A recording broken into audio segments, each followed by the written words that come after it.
everyone. Job Hub'ৰ আন এটি ভিডিঅ'লৈ আপোনালোক সকলোকে আদৰণি জনাইছো। আশা কৰো আপোনালোকে ভালে আছে আৰু আপোনালোকে গম পায় ইতিমধ্যে যে এই চেনেলটোৰ জৰিয়তে আমি নতুন নতুন কিবা নিযুক্তি আহিলে সেই বিষয়ে আলোচনা কৰো বা অন্যথা যুৱ প্ৰজন্মৰ সৈতে আপোনালোকৰ কি ক'ত আপোনালোকে এপ্লাই কৰিব পাৰে স্কলাৰশ্বিপে হওক জবে হওক তো সেই বিষয়ে আমি আলোচনা কৰো। গতিকে আজিও তেনে এটি বিষয় লৈ আহিছো আপোনালোকৰ ওচৰলৈ। আজি আমি বেংক অফ বৰোদাই 2700 এপ্ৰেন্টিছ পদৰ বাবে বিজ্ঞাপন মুকলি কৰিছে আৰু সেই বিষয়ে আমি সবিশেষ আপোনালোকক জনাবলৈ প্ৰয়াস কৰিম। তেন্তে আহকচোন ভিডিঅ'টি আৰম্ভ কৰো। মই ইতিমধ্যে জনাইছো যে বেংক অফ বৰোদাই 2700 এপ্ৰেন্টিছ পদৰ বাবে বিজ্ঞাপন মুকলি কৰিছে আৰু আপোনালোকৰ ৰেজিষ্ট্ৰেচনৰ ডেট মুকলি কৰিছে যে 11 নৱেম্বৰ 2025 আপোনালোকৰ অনলাইন ৰেজিষ্ট্ৰেচনৰ ইতিমধ্যে মুকলি হৈ গৈছে আৰু লাষ্ট ডেট হৈছে 1 ডিসেম্বৰ 2025। গতিকে যিখিনি এলিজিবল হয় আৰু যিখিনি ইন্টাৰেস্টেড হয় তেওঁলোকে অনলাইন এপ্লিকেশন ষ্টাৰ্ট কৰিব পাৰে। যদিও 2700 পোষ্ট আছে যেহেতু সমগ্ৰ দেশৰ বাবে হয় গতিকে ষ্টেট সমূহত ভাগ কৰি দিছে কিমান পোষ্ট থাকিব। ঠিক তেনেকৈ আমাৰ অসমৰ বাবে পোষ্ট আছে 21টা। টোটেল 21টা আছে। বেলেগ ৰাজ্যৰ বাবে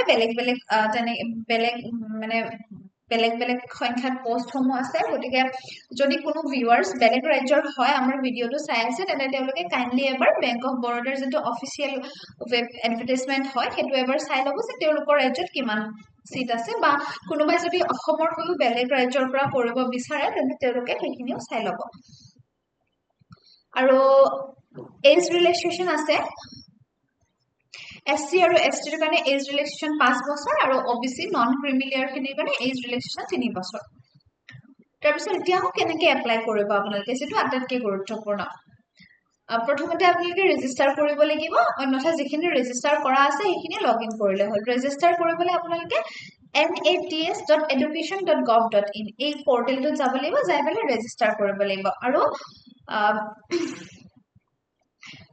মানে গোটেইখিনি প্ৰসেস ৰেজিষ্ট্ৰেচনৰ আপোনালোকে পৰ্টেলটোতে কৰিব লাগিব। আৰু কি লাগিব ডকুমেন্ট সেইখিনি চাওচোন আহক। আধাৰ কাৰ্ডৰ ফ্ৰন্ট কপি আৰু বেক দুটাই লাগিব আৰু কালাৰ স্ক্যান থাকিব লাগিব, JPEG ফৰমেটত লাগিব। পান কাৰ্ডৰো কালাৰ স্ক্যান লাগিব, JPEG ফৰমেটত লাগিব। আপোনাৰ ভ্যালিড ইমেইল আইডি এটা হ'ব লাগিব আৰু ভ্যালিড মোবাইল নাম্বাৰ এটা থাকিব লাগিব, কাৰণ আপোনাৰ মোবাইল নাম্বাৰ আৰু ইমেইল আইডিত আপোনালোকে যেতিয়া ৰেজিষ্ট্ৰেচন কৰাব তাত আপোনালোকৰ OTP যাব। গতিকে আপোনালোকৰ মোবাইল নাম্বাৰটো ভ্যালিড হ'ব লাগিব, ইমেইল আইডিটো ভ্যালিড হ'ব লাগিব যাতে OTP গৈ পেলাই আপোনালোকে ফাৰ্দাৰ প্ৰসেসখিনি কৰিব পাৰে। পাসপোৰ্ট সাইজ ফটোগ্ৰাফ থাকিব লাগিব, হেতু আপোনালোকে JPEG ফৰমেটতে আপলোড কৰিব লাগিব, কালাৰ স্ক্যান কৰা হ'ব লাগিব। ক্লাস 10 ৰ মাৰ্কশিটখন লাগিব, কালাৰ স্ক্যান কপি এটা আৰু হেতু আপোনালোকে PDF ফৰমেটত আপলোড কৰিব লাগিব। ক্লাস 12 ৰ মাৰ্কশিটখন লাগিব, কালাৰ স্ক্যান কপি হেতু আপোনালোকে PDF ফৰমেটত কৰিব লাগিব। ডিগ্ৰী মাৰ্কশিটখন লাগিব, প্ৰভিজনাল সাৰ্টিফিকেট হলেও হ'ব, যেখন মাৰ্কশিটৰ পূৰ্বে বহুতৰ গ্ৰেজুৱেচন পাস কৰাৰ লগে লগে মাৰ্কশিটখন নাথাকে, প্ৰভিজনাল সাৰ্টিফিকেটখন থাকে। গতিকে প্ৰভিজনাল সাৰ্টিফিকেটখন হলেও হ'ব আৰু মাৰ্কশিটখন হলেও হ'ব। মাৰ্কশিট কালাৰ স্ক্যান কপি এটা লাগিব PDF ফৰমেটত। আৰু সেভিং বেংক পাসবুকৰ যেটো ফ্ৰন্ট কপিটো তাৰে বা চেক লিফৰ হেতু কালাৰ স্ক্যান কপি এটা লাগিব, হেতু আপোনালোকে PDF ফৰমেটত আপলোড দিব লাগিব।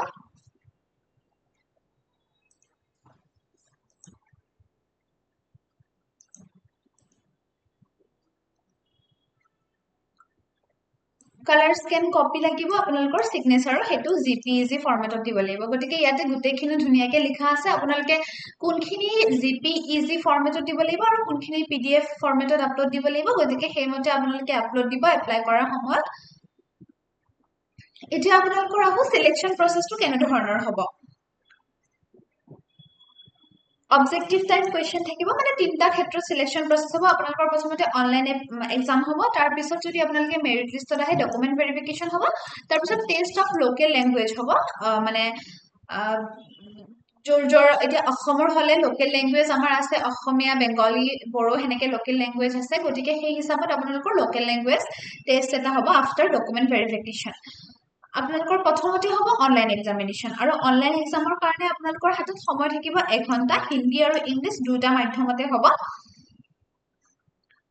টোটাল কোৱেশ্চন থাকিব 100টা টোটাল মাৰ্কসও হ'ব 100 মাৰ্কসৰ আৰু ইয়াতে ভাগ ভাগ কৰি দিয়া আছে জেনাৰেল হলে ফিনান্সিয়াল এৱাৰনেছৰ কোৱেশ্চন থাকিব 25 টা 25 মাৰ্কস থাকিব কোৱান্টিটেটিভ আৰু ৰিজনিং এপ্টিটিউড থাকিব 25 টা কোৱেশ্চন থাকিব 25 মাৰ্কস থাকিব কম্পিউটাৰ নলেজ 25 টা question 25 marks general English 25 question 25 marks আৰু এই জেনাৰেল ইংলিশটো আপোনালোকৰ ইংলিশত আহিব বাকি যিটা সেকশন আছে বাকি তিনটা সেকশন হেকিটা হিন্দী আৰু ইংলিশ দুটা মাধ্যমতে আপোনালোকে পৰীক্ষা দিব পাৰিব আৰু কোনো ধৰণৰ নেগেটিভ মাৰ্কস নাই আপোনালোকৰ পৰীক্ষাটোত SC ST OBC PWBD এই গুটেখিনি ক্যান্ডিডেটৰ কাৰণে 5% ৰিলেক্সেশন থাকিব আৰু এখিনি আছিল সিলেকশন প্ৰসেস ইয়াৰ পিছত আপোনালোকে অনলাইন এক্সামিনেশন পাস কৰাৰ পিছত আপোনালোকে যদি মেৰিট লিষ্টত আপোনালোকৰ নাম আহে তাৰ পিছত ডকুমেন্ট ভেৰিফিকেশন হ'ব আৰু তাৰ পিছত taste of local language of state যেটো জোৰ যিখিনি ষ্টেটৰ কাৰণে আপোনালোকে এপ্লাই কৰে যিখন ষ্টেটৰ কাৰণে সেই ষ্টেটৰ লোকেল ল্যাঙ্গুৱেজ হ'ব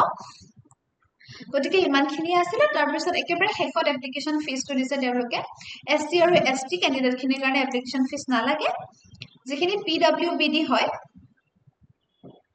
তেওঁলোকৰ কাৰণে 400 প্লাস GST আৰু OBC জেনাৰেল EWS তেওঁলোকৰ কাৰণে 800 প্লাস GST আশা কৰো আপোনালোকে ভিডিওটো শেষলৈকে চালে আৰু ভিডিওটো চাই আপোনালোকে ভাল পালে গতিকে আমি অকমান সময়ৰ ভিতৰতে কোনো ধৰণৰ যাতে আপোনালোকৰ ভুল নহয় এপ্লাই কৰোতে তাৰ কাৰণে আমি সবিশেষ জনাবলৈ চেষ্টা কৰিছো গতিকে আগলৈও যাতে আপোনালোকে এনে ধৰণৰ ভিডিও পাই থাকে তাৰ কাৰণে চেনেলটো সাবস্ক্ৰাইব আৰু লাইক কৰিবলৈ নাপাহৰিব ধন্যবাদ